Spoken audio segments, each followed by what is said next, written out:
Good morning sonaphar morning vlog ko जागायलायबाय नायलांदोंलाय sonaphar दिनै बनदानि भिडिअखौ जोबजासिम माबि जायफ्रा डेली ब्लग भिडिअ आंनि भिडिअखौ नायनो मोजां मोनो अननानै दसेबाबो टाइम होनानै नायदोलाय sonaphar morning ब्लगखौ जागायनानै लालायबाय सारे 9ता जानोसै टाइमा फिसाजोखौ स्कुलाव दोननानै मानानै फैखांबाय ओमफ्राय नोंहा फिसाजोखौ स्कुलाव दोननानै फैखांबाय आङो ओमफ्राय ब्लगखौ नै दासो जागायबाय sonaphar नायलांदोलाय दिनैनि भिडिअनि गेजेरजों मा देखायलांनो हायो देखायनोसैलाय आरोना sonaphar बेरायनोसै ना जोंहा बेरायनोसै दखानाव थांनो नागिरदों sonaphar जोङो मेथाइ जाग्रा गैया जेबो मेथाइ बिगासिनो दं बे न' खाथिनि दखानाव थांनानै फैनोसै माइया ओरै फारसेना मोनहांजोब्बाय नै हाजासिगोनानो एसे मोनबावनांगौ दं बै माखासेफ्राथ' लेट गायखादों नालाय ओंखायनो दाबो मोनथ'वाखै बेहा फार्स्ट गायग्रोनाय जादों आगुरिनो ओंखायनो मोनग्रोबाय मालाय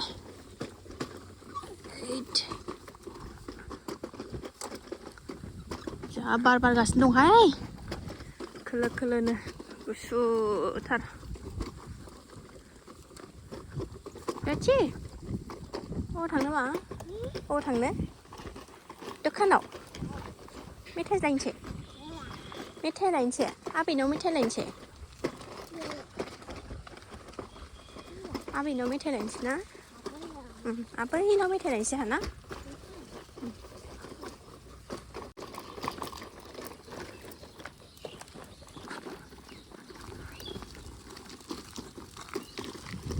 बेरायनो मोनबाथाय गारियाव गाखोनो मोनबाथाय जेबो नांला बेनो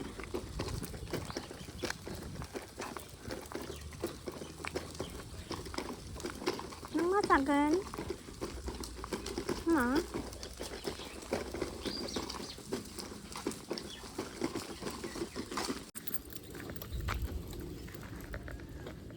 आबैया हारसिं जिरायनानै दंगासिनो दङ नै थेन्थ'बायदां आबैया दे ओंखारदो दे ओंखारबावाहाय मेथाइ लानोसै ना मेथाइ नों थादे बावनो थादे बावनो था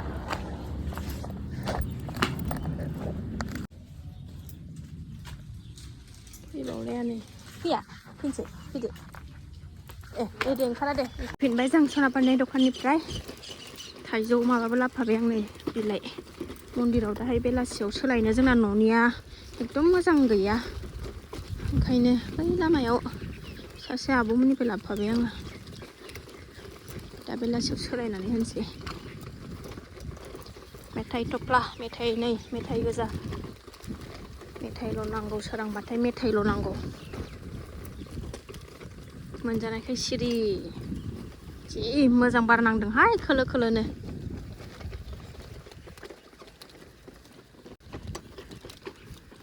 खुरकुरि जानोसै नै आंबो फुङाव ओंखाम जादों आलु भाजाजों हिजों दिनैथ'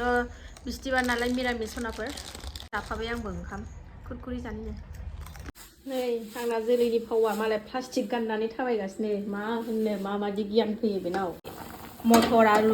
मटरजों आलुजों रुगासिनो दं sonaphar आङो दिनैनि ओंख्रिया बेनोसै जोंना थाव एसे होनानै हालदै एसे संख्रि एसे होनानै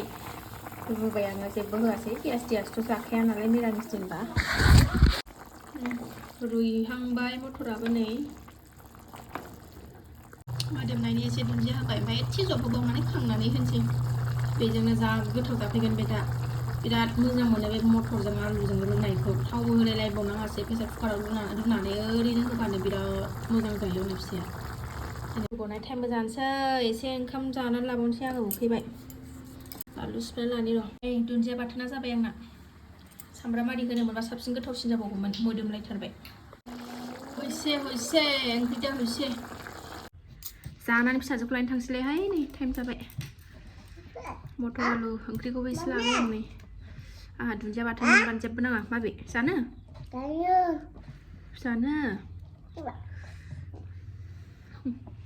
जाबावा थांदो नों खुरैनिखौ जाहैदो थां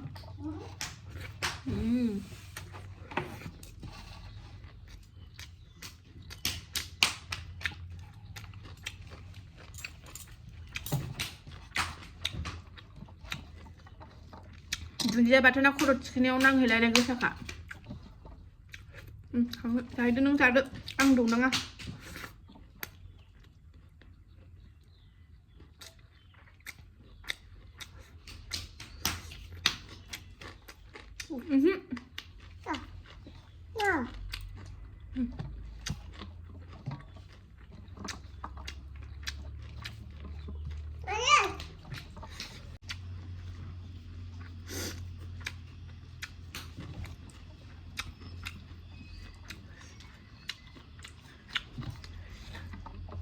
मिरामिसबाबो सनाफोर बेदर गैयाबा गोथाव जानो हाखायो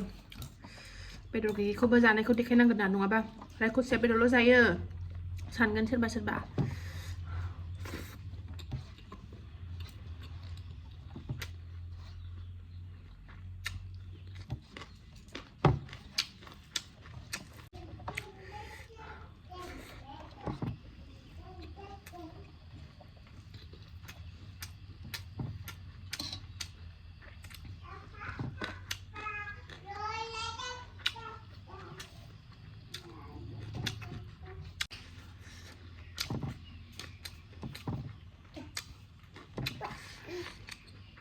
Yeah.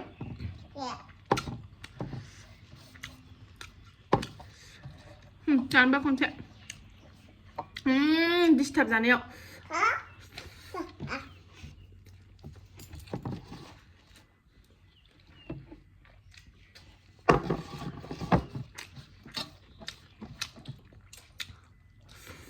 आंखौ लायबाय सनाफोर